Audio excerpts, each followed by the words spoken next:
అందరికీ నమస్కారం. నిన్న ఏదైతే నా బర్త్డే పార్టీ జరిగిందో ఒక చిన్న ఇంట్లో పార్టీ లాగా ఒక ఫ్యామిలీ ఫంక్షన్ లాగా జరుపుకోవాలన్న ఒక ఉద్దేశంతో ఆ రిసార్ట్లో మా అమ్మా నాన్నల కోరిక మేరకు మా అమ్మా నాన్నలతో కలిసి మా ఫ్యామిలీ మెంబర్స్తో కలిసి నేను జరుపుకోవడం జరిగింది. అక్కడ మా అమ్మా నాన్న ఫ్రెండ్స్, మా ఫ్యామిలీ ఫ్రెండ్స్, మా టీమ్ మెంబర్స్ మాత్రమే ఉండడం జరిగింది. అండ్ అట్లనే లిక్కర్ ఉండడం జరిగింది, సౌండ్ సిస్టమ్ ఉండడం జరిగింది. సో సౌండ్ సిస్టమ్కి లిక్కర్కి పర్మిషన్ తీసుకోవాలని చెప్పి నాకు అస్సలు అవగాహన లేదు, ఐడియా కూడా లేదు. అది అనుకోకుండా సడన్గా ప్లాన్ చేసుకొని వెళ్ళిపోవడం జరిగింది అక్కడ.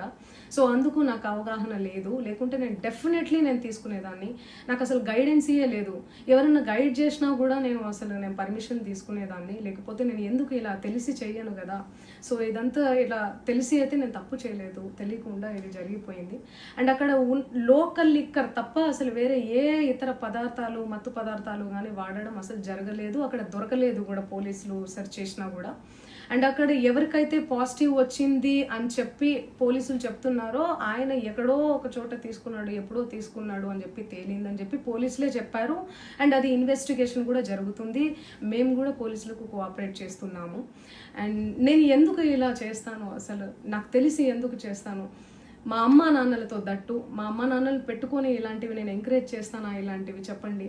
అండ్ ఒక రోల్ మోడల్గా, ఒక ఇన్స్పిరేషనల్గా ఉండాలని అనుకుంటాను, కానీ నేను ఇలా ఎందుకు నేను చేస్తాను. సో ప్లీజ్ దయచేసి మీడియా మిత్రులకు నా విన్నపం ఏంటంటే, ఆధారాలు లేని అభియోగాలు నా మీద అస్సలు మోపద్దు ప్లీజ్.